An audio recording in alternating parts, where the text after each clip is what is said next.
Bonjour à tous et bienvenue pour cette nouvelle vidéo. Je suis ravie de vous retrouver. J'espère que vous allez bien, que vous avez passé une bonne semaine et que vous avez eu de très très bonnes lectures. Pour ma part, j'ai fait une semaine 100% lecture numérique. Voilà, toutes les lectures que j'ai faites, je les ai faites sur ma liseuse avec la belle pochette rose que j'ai reçue l'autre jour et que je vous avais montré en unboxing. Euh, Donc, cette vidéo sera le dernier point lecture avant le Black November. Le Black November, qu'est-ce que c'est? Je vous mettrai ici ou là ma vidéo dédiée sur le Black November. C'est grosso modo un challenge où on doit lire le plus de thrillers, romans noirs, policiers, tout ce que vous voulez possible en un mois. Il y a des consignes. Le challenge a été créé par Séverine de la chaîne Il est bien ce livre. Tout est expliqué dans sa vidéo dédiée. Je vous invite à aller regarder ma vidéo parce que vous avez toutes les informations. Vous avez sa chaîne, vous avez le groupe Facebook, le Black November. Bon, voilà, si vous êtes, voilà, je pense que si vous êtes sur cette chaîne, c'est parce que pour une grande majorité d'entre vous m'avez connu quand je participais au live participatif chez Séverine.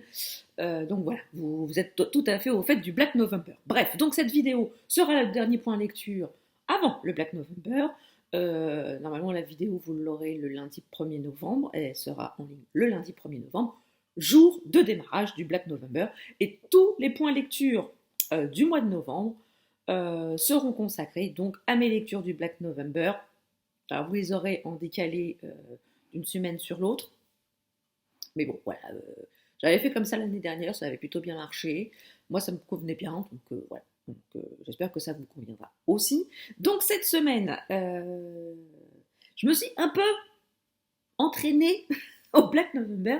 Je vais vous présenter un thriller, un cozy mystery, un roman feel good, une feel good comédie et un petit roman de fantasy. Et vous allez comprendre pourquoi je vous parle de petit roman de fantasy quand j'arriverai à ce roman. Bref, alors on va commencer tout de suite. J'ai donc lu Il court et court le furet de M.J. Leach aux éditions Les Escales. C'est le tome 2 des enquêtes du commandant Helen Grace, que j'ai connu avec le tome 1 qui s'appelait Amstramgram, que j'avais lu il y a quelques mois. J'avais bien accroché au personnage extrêmement atypique d'Helen Grace. C'est sûr que c'est une femme qui est pas banale. Non, je veux pas dire qu'elle est badass, parce que c'est pas du tout lui rendre hommage d'employer ce terme pour la décrire. Et puis c'est à des kilomètres de ce qu'elle est vraiment. C'est un personnage complexe, extrêmement complexe, mais au fur et à mesure des romans, on apprend un peu plus sur elle, sur son passé, et évidemment, on arrive à comprendre le pourquoi du comment et comment elle en est arrivée là, psychologiquement parlant. Et moi, c'est ce que je trouve vraiment intéressant dans cette saga, c'est ce personnage d'Helen Grace qui sort complètement des sentiers battus de tout ce qu'on a pu, de tout ce que moi, pour ma part, j'ai pu lire en termes de thriller. C'est quand même un personnage qui est à part. Donc, ici, dans ce tome 2, on se trouve bien évidemment quelques mois après les événements du tome 1, qu'il y a eu quand même certaines conséquences à la suite de ce tome, au suite de ce tome 1. Certains membres de l'équipe peinent quand même à se remettre de ce qui s'est passé. Hélène est toujours aux commandes de l'équipe d'enquêteurs et il se trouve assez vite mis sur une affaire un peu... pas bizarre, mais en même temps, on retrouve le cadavre d'un homme dans les bas-fonds de Southampton, éviscéré, et il lui manque le cœur. Bon, alors c'est quand même assez trash quand même pour commencer une enquête, mais on n'en est pas encore on n'en est pas encore au bout de surprise, car le cœur qui a été prélevé sur cet homme est livré quelques jours plus tard à sa famille, et ce qui va devenir vraiment la marque de fabrique du tueur, c'est ça, c'est les meurtres, enfin ce que l'on appelle moi un meurtre en deux temps, c'est le meurtre à proprement parler avec l'ablation de l'organe, et le deuxième temps, c'est la livraison du dit organe ou à la famille ou sur le lieu de travail. C'est pas glop, hein, on va dire les choses comme elles sont, c'est pas hyper glop. Et donc, Hélène et son équipe vont du coup enquêter sur ces meurtres. Parce que forcément, il y en a un, il y en a deux, il y en a plusieurs, et ils se trouvent vraiment submergés submergés. Il y a vraiment des cadavres qui commencent à s'accumuler, et ils n'ont pas l'ombre de l'idée du protozoaire, d'un embryon, que dalle peanuts, d'une piste. Mais bon, c'est sans compter l'opiniâtreté. Ouais, c'est cadeau hein, pour le Scrabble, hein, opiniâtreté. Bref. C'est sans compter sans la pugnacité, rebelote, d'Hélène Grace de trouver le meurtrier. Et on peut dire que ce meurtrier va vraiment leur donner du fil à retordre. Car voilà, M.J. Arledge, il nous a quand même... Parce que, voilà, faut savoir aussi que j'étais persuadée que M.J. Arledge était une femme. Et en fait, pas du tout. C'est un monsieur. C'est un monsieur. Bref, et j'étais vachement surprise parce que là, d'autant plus dans ce roman-là, il met en scène quand même les conditions de vie des prostituées, parce qu'il est quand même beaucoup question des prostituées et de leur vie dans ce fameux quartier un peu malfamé de Southampton. Et il met vraiment en lumière ces femmes qui, pour la plupart, ne choisissent pas de devenir prostituées. Elles le deviennent plus par nécessité que par choix. Qui pour payer un loyer, qui pour subvenir à ses besoins, qui pour subvenir à ses besoins et à ceux de ses enfants, qui pour payer ses études. Voilà. Chaque femme a une histoire à son passé, a une histoire bien particulière, et M.J. Arledge a tenu à mettre en lumière ces femmes. Et je trouve que pour un auteur masculin, mettre en lumière ces femmes, je trouve que c'est par le biais, un peu, voilà, faire passer un message par le biais d'un thriller, je trouve que c'est quand même pas mal. Et j'ai beaucoup aimé la façon dont il avait de mettre ces femmes en lumière. Autre point positif dans ce deuxième tome, c'est que l'auteur a choisi aussi ici de mettre en lumière les adjoints d'Hélène Grace. Elle est un peu plus en retrait, elle occupe beaucoup moins la place centrale par rapport au tome 1. Ici, on a quand même un peu plus, notamment pour deux de ses adjoints, on en apprend un peu plus sur leur vie et sur leur vie privée. Et j'ai trouvé que c'était aussi très intéressant parce qu'ils ont aussi, au-delà d'être des enquêteurs, ils sont aussi des hommes et des femmes qui ont une vie privée. Et on en apprend un peu plus sur eux et j'ai trouvé ça absolument très intéressant. Ce qui donne beaucoup de corps à ces personnages que je pense on va quand même suivre pendant quelques tomes. Il y en a eu 5 ou 6 hein, qui sont sortis. 7 peut-être. Je ne sais plus. Mais en tout cas, moi j'ai un très très gros retard quand même sur la série. Et là, j'ai remis le pied à l'étrier. Donc j'ai lu ce tome 2. Le tome 3 est programmé pour le Black November, dans le Black November, évidemment. Je pense que ça va compter dans la catégorie la catégorie bonus, lire des auteurs étrangers. Hein, J. Arledge, il est britannique, hein, de mémoire, donc ça compte. Mais en tout cas, voilà, j'aime toujours, voilà, j'aime poursuivre ma découverte de ce personnage et de son équipe. Je trouve voilà, Hélène Grace, elle a un instinct vraiment très fort, parce qu'elle a quand même mis le doigt sur quelque chose que personne n'avait vu, et c'est pas non plus pour lui attacher, comment dire, pour lui attacher la sympathie et le soutien de tous, hein, parce que dans ce roman aussi, hein, elle va se prendre le bec plus d'une fois avec sa supérieure hiérarchique. En tout cas, pour moi, c'est toujours une bonne j'ai passé un très très bon moment. Alors, je l'ai fait, alors j'avoue, celui-ci, je l'ai fait durer, non pas parce qu'il me plaisait pas, mais alors pour tout vous dire, alors, si vous voulez vraiment tout savoir de ma vie, ou si vous vous en foutez complètement, bah, vous allez passer ce passage. Euh, voilà, la semaine dernière, voilà, je suis allée chez l'ostéopathe parce que j'avais affreusement mal au genou depuis un mois.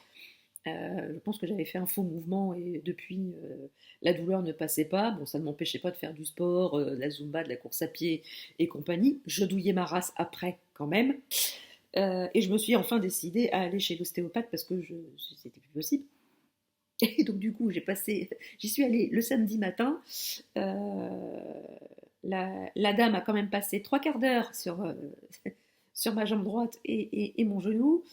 Comment vous dire que je suis ressortie de cette séance complètement vidée.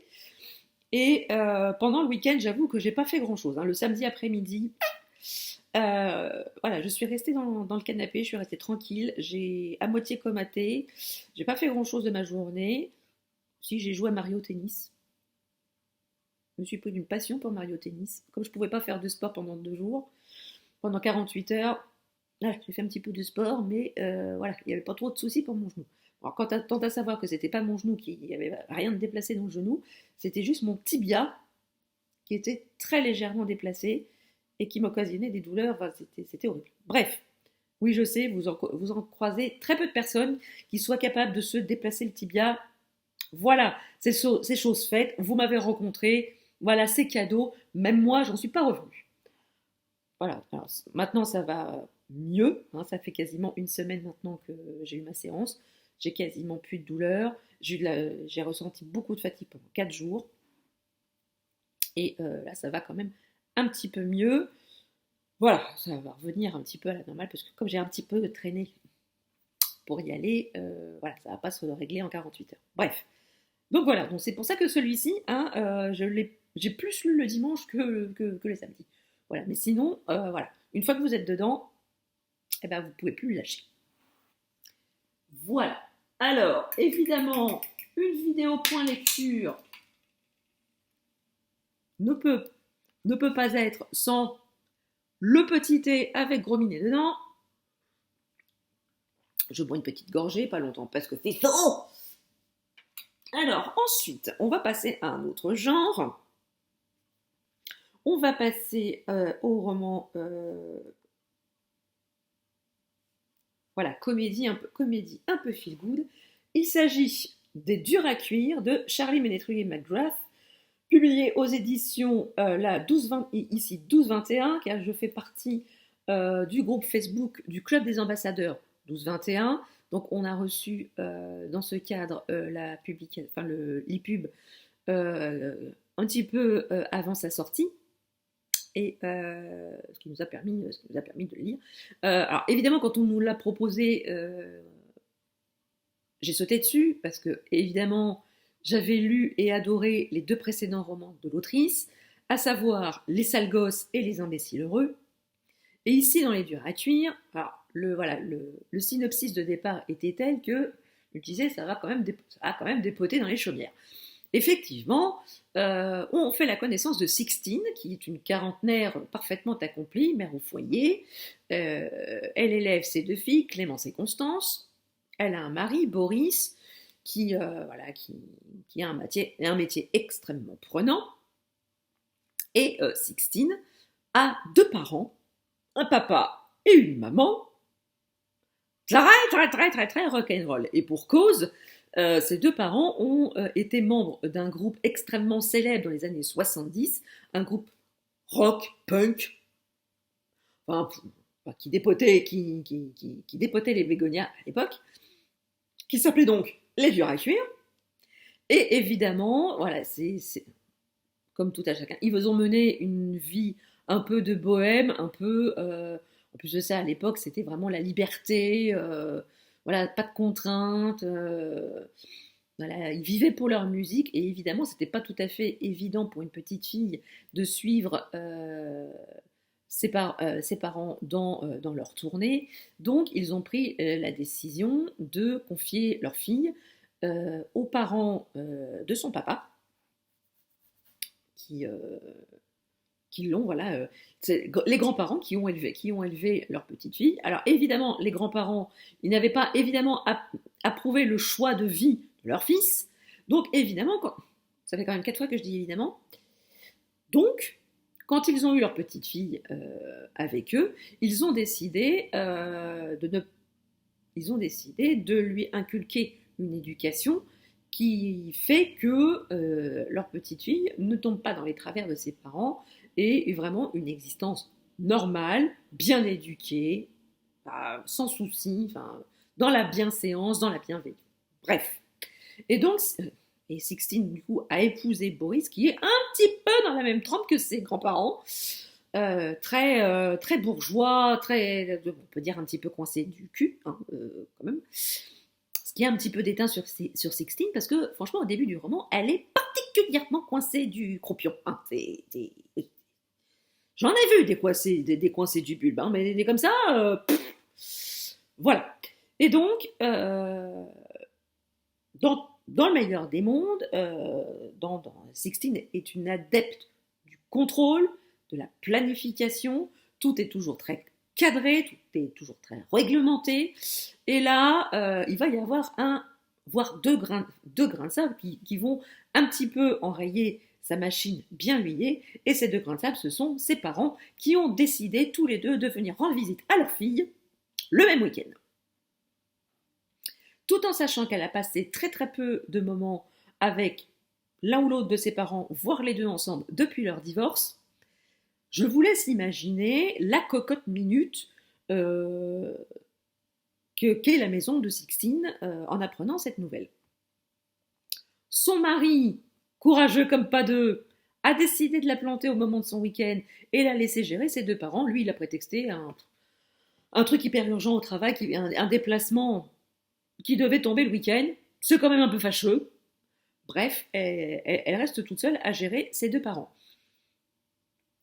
Alors, son papa vient un petit peu en convalescence parce que son club a subi un incendie et il était dans le club. Il a respiré des fumées, mais bon voilà. Les médecins estiment qu'il devrait un petit peu rester tranquille. Donc il va passer quelques jours en compagnie de sa fille. Et sa mère revient d'une tournée aux États-Unis. Elle passe 1 fois par an, 2 fois par an en France.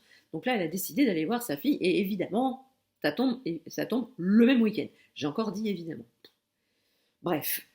Et donc voilà, tout ce petit monde va cohabiter dans la maison de Sixtine avec ses 2 filles, je l'ai dit, Clémence et Constante, qui sont absolument ravies de passer du temps avec ses grands-parents dont elles n'entendent quasiment jamais parler. Et elles vont apprendre à connaître cette partie de la vie de leur mère dont elles ne parlent jamais, ou quasiment jamais, ou quand elle en parle, c'est pour rabâcher les mauvais souvenirs qu'elle a avec ses parents et rabâcher combien ils ont été des parents absolument horribles.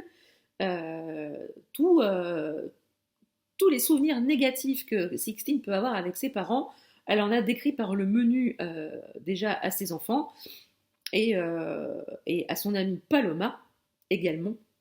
Donc du fait que quand elle rencontre le père et la mère de Sixtine, elle se rend compte qu'ils sont quand même loin du portrait terrifiant que Sixtine lui en a fait. Alors, j'ai beaucoup aimé ce roman, j'ai beaucoup moins ri que par rapport à son premier, Les Sales Gosses. Les Sales Gosses, c'est mis en scène une bande de petits vieux. Oh la vache, ils étaient d'enfer les petits vieux. Dans le deuxième, c'était plutôt une bande de copains de lycée. C'était très très émouvant. Et ici, c'est un peu des deux. On rit, on rit, on sourit, et on a beaucoup d'émotions qui arrivent parce que voilà, dans ce roman, on traite de la relation parent-enfant, du fossé générationnel qui peut se concrétiser entre les parents et les enfants, qui n'ont pas tout à fait le même point de vue, la même façon de vivre, et les tensions que ça peut occasionner. Alors évidemment, alors le personnage principal, le personnage de Sixtine, j'ai eu du mal à m'attacher à elle parce qu'elle est j'ai rarement vu quelqu'un d'aussi psychorigide et elle en était même casse-bonbon à se complaire dans la vision négative qu'elle avait de ses parents.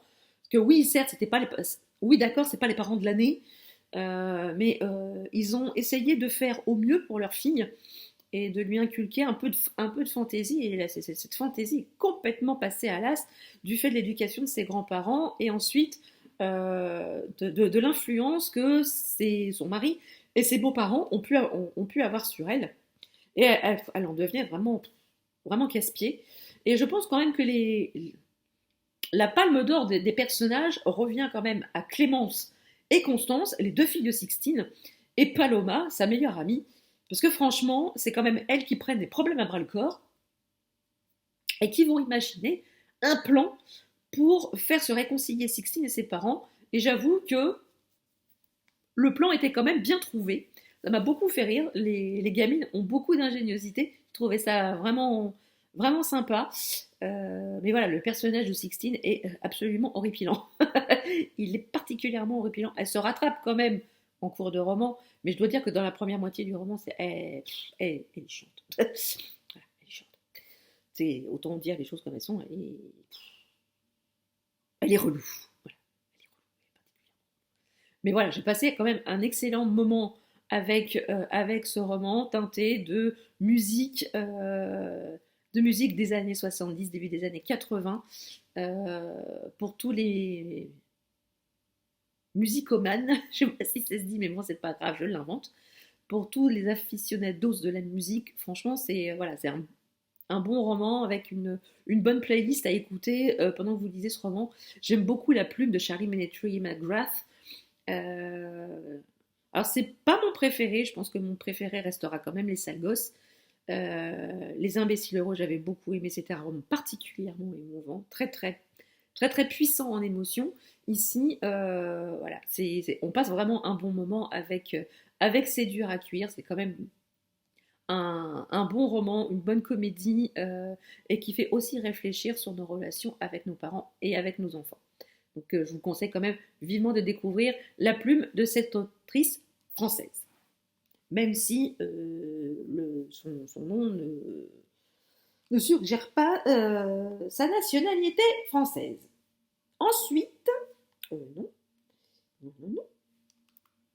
je vais vous parler d'un cosy mystery que je voulais lire depuis un moment.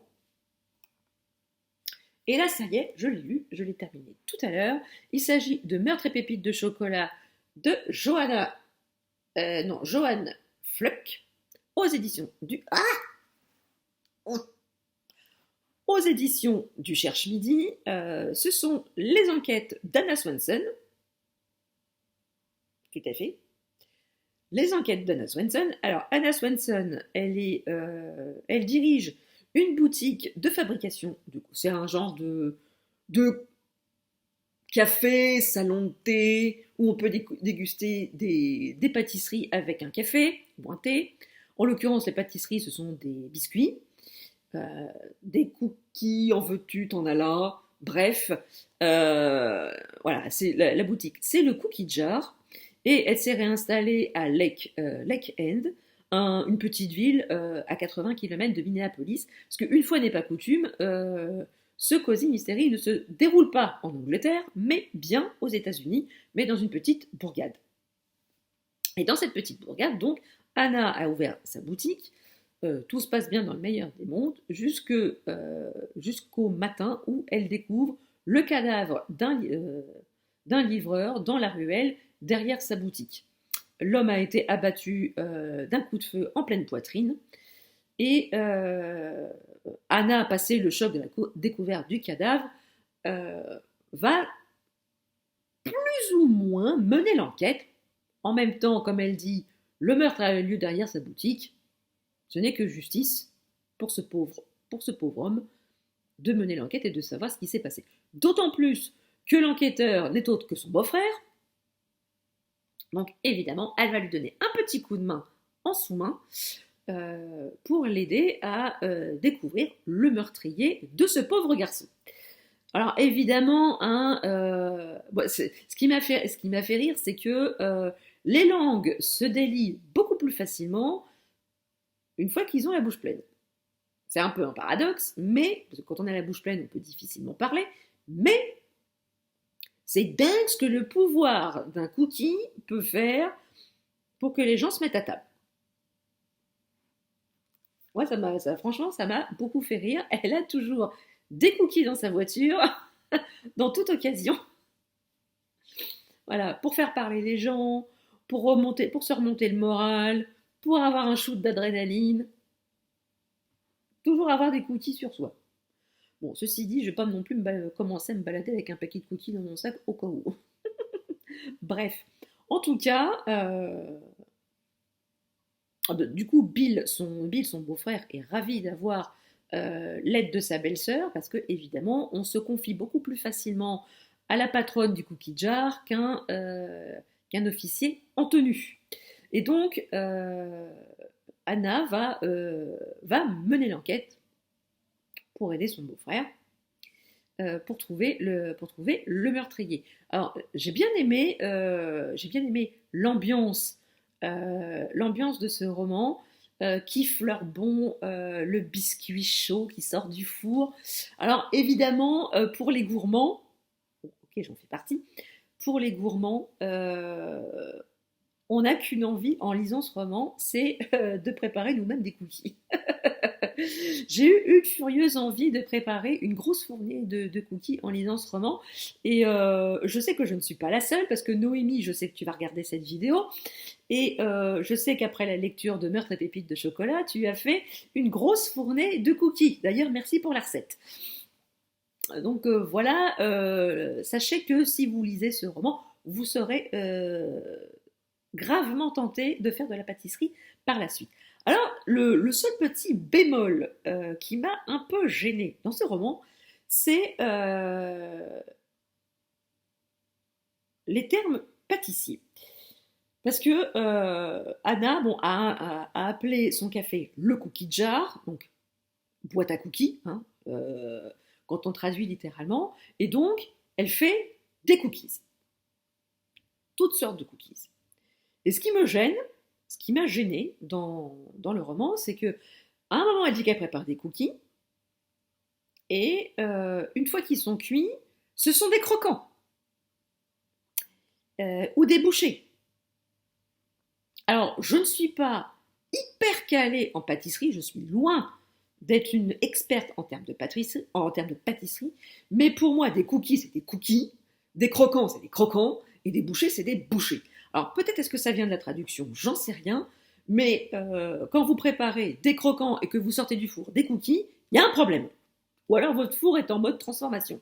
Mais moi, mon four ne m'a jamais fait ça. J'ai jamais enfourné des croquants pour ressortir des cookies. Quand j'enfourne des cookies, ça sort cookies. Cookies crus, cookies cuits. Bref. Allez-y, hein, dites ça, cookies crus, cookies cuits, sans bafouiller. Ça fait un excellent exercice de diction. Voilà, donc c'est vraiment le petit truc qui m'a gêné. Alors peut-être est-ce que c'est mon côté précis hein, qui est ressorti, hein, mon côté un peu non pas psychorigide, mais qui aime bien appeler les choses par leur nom, qui m'a fait réagir ou pas, j'en sais rien. Mais j'avoue qu'au bout d'un moment, ça m'a un petit peu saoulé hein, quand même. Hein. Bon, bref. Mais voilà, ça se lit bien. L'enquête ne casse pas trois pattes à un canard, mais dans tous les cosy mystery, c'est évidemment l'ambiance, c'est le contexte, c'est aussi le village ou la petite ville où se déroule l'enquête. Là, c'est une petite ville. Là, on a un pléthore de personnages secondaires. On a la sœur d'Anna, Andrea, qui est la femme du policier, qui est aux antipodes de sa sœur. Vous avez sa petite nièce, Tracy. Vous avez Lisa, son aide culinaire et qui l'aide au service du cookie jar. Vous avez un bon nombre de... Enfin, et que dire de sa mère? Mon Dieu, la mère d'Anna, c'est pire qu'une mère juive. Elle n'a de cesse de caser sa fille avec tous les célibataires potentiels de Lake End. Dès qu'un homme seul, célibataire, arrive en ville, vous pouvez être sûr que le radar de la mère d'Anna est enclenché et qu'elle fond dessus comme un oiseau de proie pour essayer d'entremettre un rendez-vous entre ce potentiel parti et sa fille. J'avoue que ça donne quand même des situations particulièrement cocasses, ce qui donne un peu le charme un peu suranné de ces Cozy Mystery. Et vous avez évidemment aussi, en termes de personnages secondaires, le chat d'Anna, Moshe, qui est un drôle de personnage, un drôle de chat. Je vous laisse le découvrir si vous n'avez pas encore découvert Meurtre et pépites de chocolat. J'ai les 3 prochaines enquêtes. J'ai hâte de m'y plonger parce que malgré tout, c'est sympa.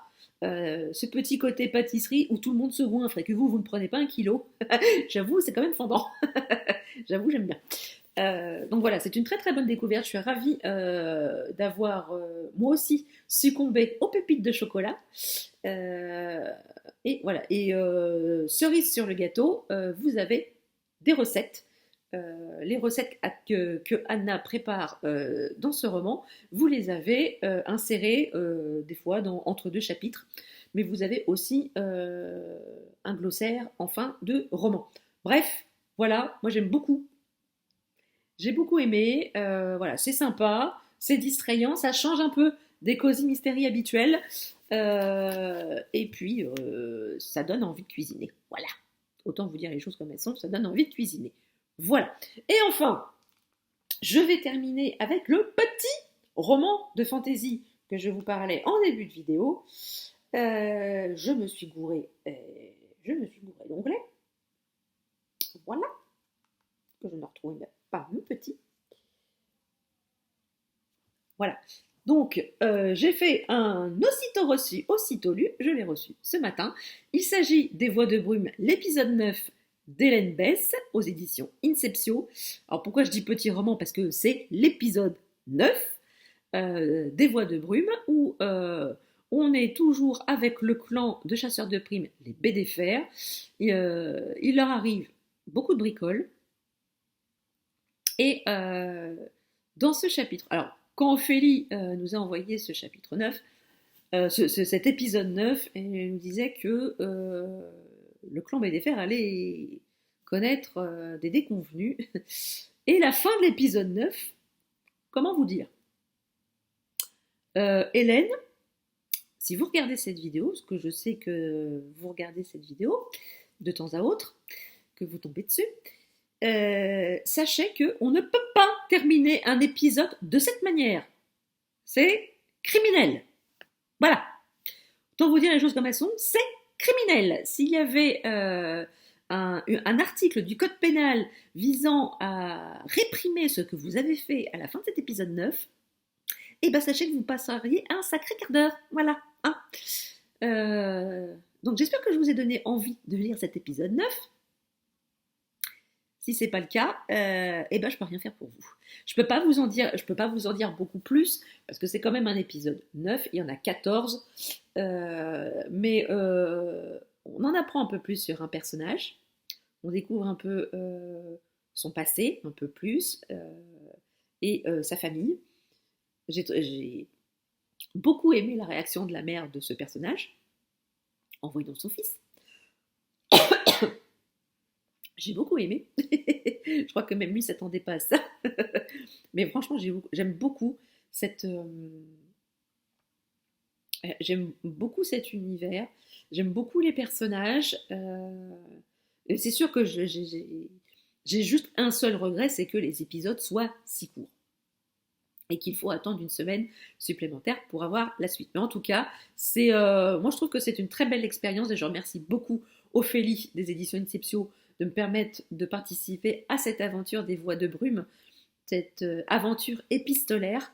Merci beaucoup à elle, merci à Hélène Bess d'avoir créé cet univers et ces personnages si différents. Et j'ai hâte de voir comment. Parce que là, il reste 5 épisodes. Et je ne sais pas trop comment, en 5 épisodes, je ne sais pas comment l'autrice va arriver au bout. Ni comment. Et j'avoue que je suis assez curieuse de savoir comment ça va se passer. Donc voilà, je vous en dirai un peu plus peut-être la semaine prochaine ou quand j'aurai terminé complètement la saga pour pouvoir vraiment vous en parler de bout en bout et pour vous donner envie de découvrir cette série. Voilà, je vais boire un coup parce que je commence à avoir la gorge sèche. Donc voilà, cette vidéo est à présent terminée. J'espère qu'elle vous aura plu.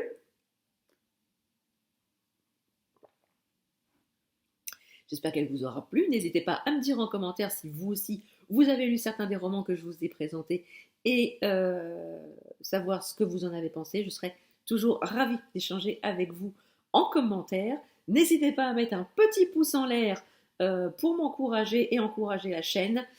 Si vous voulez faire partager la vidéo et la faire voyager sur vos différents réseaux, n'hésitez pas, ça sera avec grand plaisir.